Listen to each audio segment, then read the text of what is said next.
आदाब, नमस्कार, अस्सलाम वालेकुम नाजरीन। पल पल न्यूज के न्यूज रूम से मैं हूं आपके साथ नदीम अकरम। राष्ट्रीय स्वयंसेवक संघ यानी कि आरएसएस को घेरने के लिए जिस तरीके से प्लान भारत मुक्ति मोर्चा के राष्ट्रीय अध्यक्ष वामन मेश्राम साहब द्वारा किया गया है, उस पर देशी नहीं बल्कि दुनिया भर की नजरें टिकी हुई हैं। और वो नजरें क्यों टिकी हुई हैं, उन पहलुओं को जानना और समझना जरूरी है। जिस तरीके से देश में लगातार आरएसएस नफरत फैलाता हुआ दिखाई दिया है और किस तरीके से इनके लोगों की बड़े बड़े धमाकों में संलिप्तता पाई जाती है, उसके खिलाफ भी बिगुल फूंकने की कोशिश जो है वो वामन मेश्राम साहब द्वारा कर दी गई है। क्योंकि इससे पहले एक ऐलान किया गया जिसमें 5 से 6 लाख लोग आरएसएस के नागपुर हेडक्वार्टर पर पहुंच गए और जब हेडक्वार्टर पर लाखों लोगों का हुजूम देखा तो पुलिस प्रशासन बुरी तरीके से बौखलाया हुआ दिखाई दिया, जिसमें वामन मेश्राम साहब की गिरफ्तारी हुई, कुछ कार्यकर्ताओं की गिरफ्तारी हुई।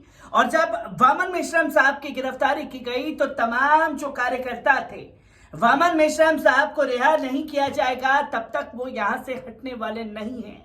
इस शर्त के बाद जो है वामन मेश्राम साहब को रिहा किया गया और वामन मेश्राम साहब इससे डरे नहीं कि पुलिस प्रशासन चाहे कि दबाव दिखाए किसी तरीके का।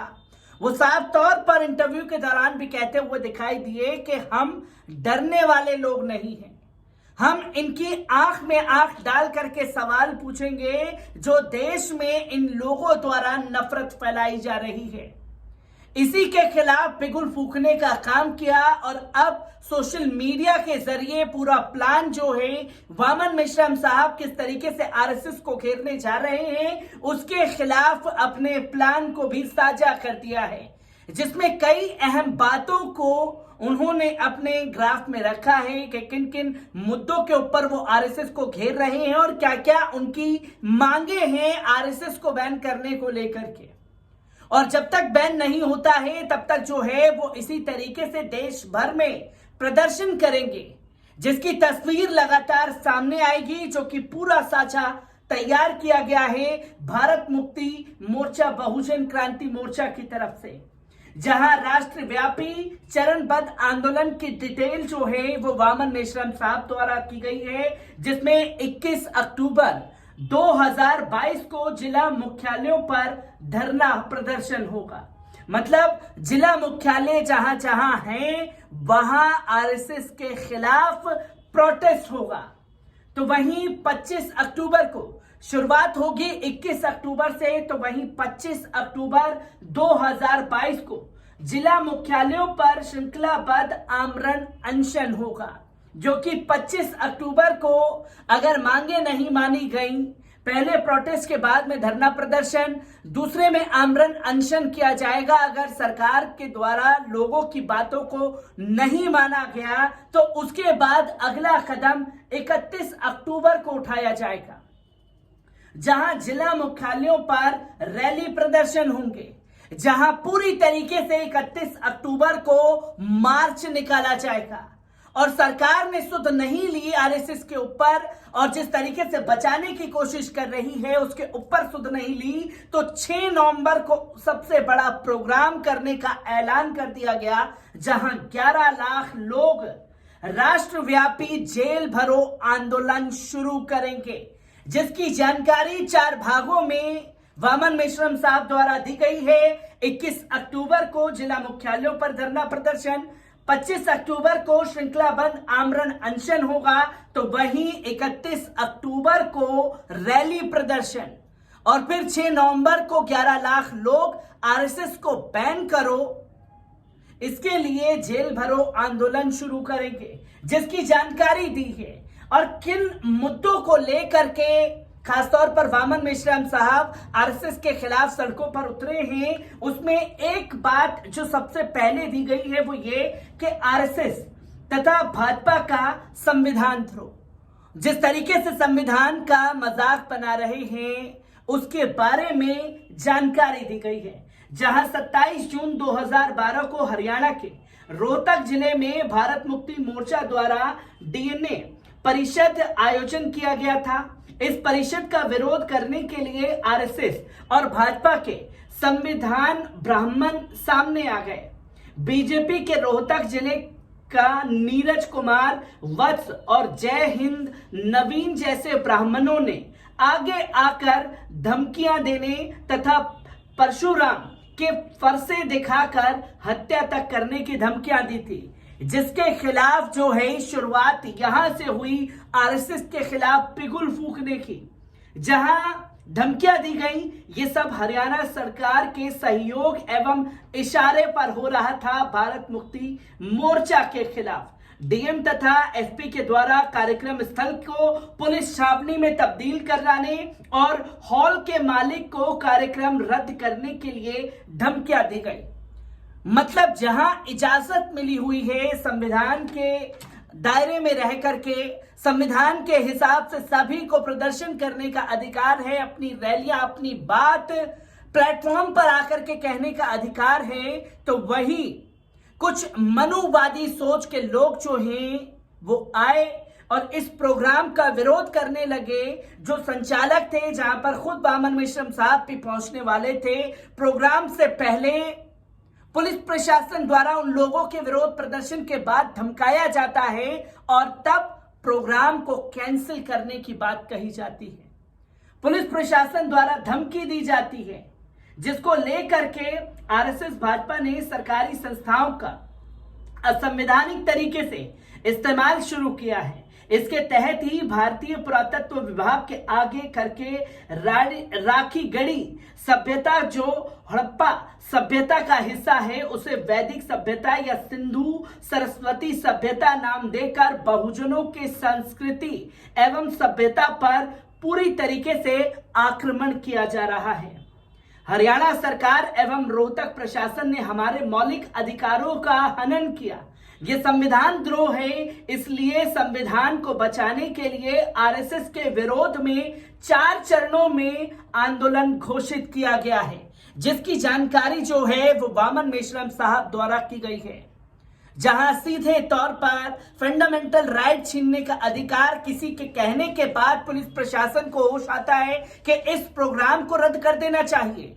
उससे पहले पुलिस प्रशासन कहां सो रहा है, ये सवाल खड़े किए और ये पहली वजह है जो आरएसएस के खिलाफ भारत मुक्ति मोर्चा द्वारा प्रदर्शन करने का बड़ा ऐलान किया गया है। तो दूसरी बात में कहा गया है कि उत्तर प्रदेश में भी भाजपा सरकार द्वारा संविधान द्रोह दिनांक 21 अगस्त 2022 को कानपुर में बामसेफ एवं राष्ट्रीय मूल निवासी संघ 37वां उत्तर प्रदेश राज्य अधिवेशन था। इस अधिवेशन को आरएसएस भाजपा के लोगों ने खुलकर विरोध किया। आरएसएस ने अपने कुछ नाजायज बच्चों को, जैसे कि दुर्गेश मणि त्रिपाठी मैं ब्राह्मण हूं महासभा को आगे करके विरोध किया। रोहित तिवारी थाना प्रभारी, गोविंद नगर विकास कुमार पांडे उप पुलिस आयुक्त एवं आनंद प्रकाश तिवारी संयुक्त पुलिस आयुक्त कानून एवं व्यवस्था कानपुर जैसे ब्राह्मण अधिकारों को आगे करके बामसेफ के प्रमुख कार्यकर्ताओं को गिरफ्तार करवाया, जिसमें धारा 144 लगाकर कार्यक्रम स्थल को छावनी में तब्दील करवाया। यह जनता के मौलिक अधिकारों पर सीधा हमला था, जैसे कोई भारत में इमरजेंसी लागू हुई है। यह सब आरएसएस और भाजपा के द्वारा संविधान द्रोह किया जा रहा है। इसलिए भी संविधान को बचाने हेतु आरएसएस के विरोध में चरणबद्ध आंदोलन किया जा रहा है। जहां पहले पूरी तरीके से हरियाणा में प्रोग्राम को कैंसिल कराया भारत मुक्ति मोर्चा के, दूसरा प्रोग्राम उत्तर प्रदेश के कानपुर में कैंसिल करवाया, तो वहीं तीसरे में भी संविधान बदलने की साजिश के विरोध में है।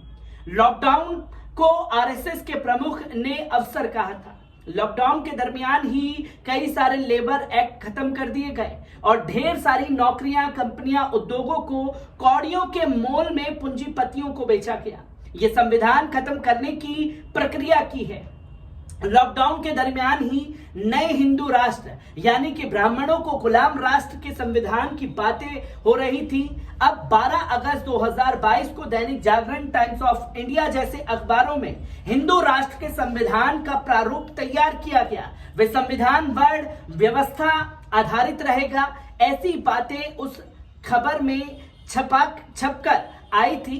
हिंदू राष्ट्र यानी ब्राह्मण राज्य जो है वो फिर से स्थापित किया जाएगा। ये बातें कही गई जिसमें तीसरा आरएसएस को घेरने के लिए इसलिए ये प्रोटेस्ट जो है चरणबद्ध तरीके से शुरू किया गया है, जिसमें तीसरी बड़ी वजह जो है वामन मिश्रम साहब द्वारा बताई गई है। तो चौथी जो है ईवीएम का आरएसएस बीजेपी भी इस्तेमाल कर रही है। इसमें कोई दो राय नहीं कि आरएसएस बीजेपी ईवीएम का किस तरीके से इस्तेमाल कर रही है, इसकी तस्वीरें समय समय पर लोगों के सामने आई है। तो वहीं पांचवा कारण वामन मिश्रम साहब द्वारा बताया गया है कि ओबीसी की जाति आधारित गिनती न करने के विरोध में है।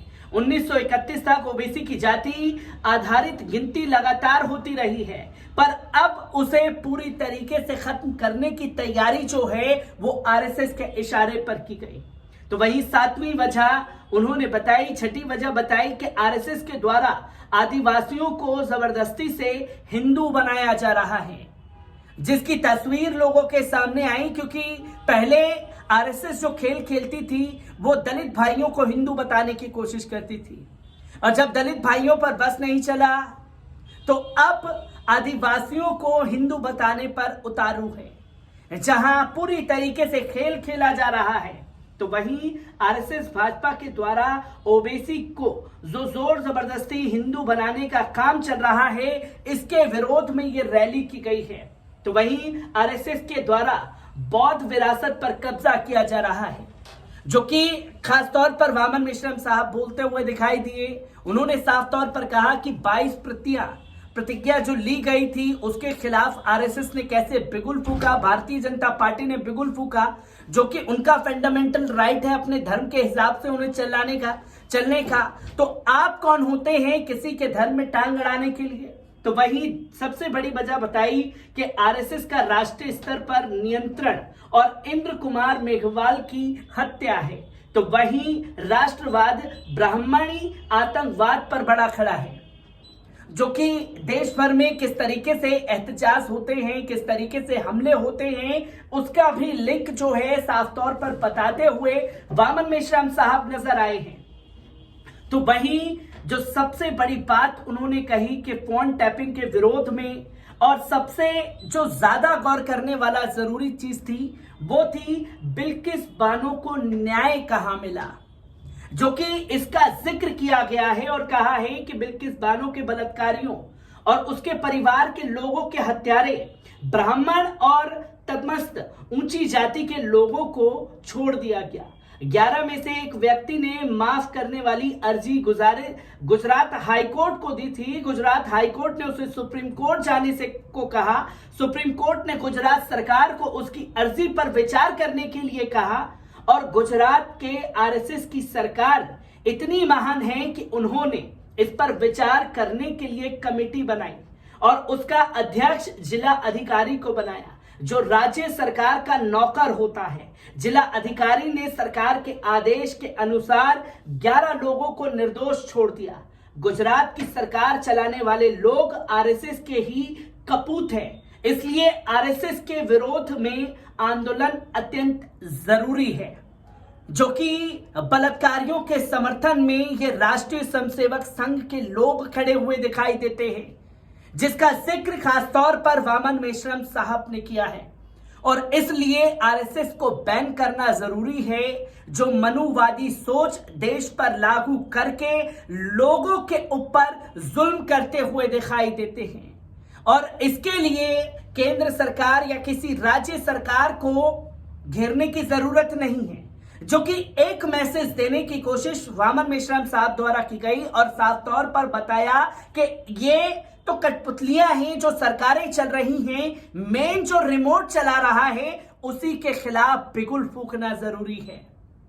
और कितना बड़ा प्रदर्शन करने जा रहे हैं इसका अंदाजा लगाया जा सकता है कि 6 नवंबर को आरएसएस बैन के खिलाफ 11 लाख लोग जेल भरो आंदोलन करेंगे।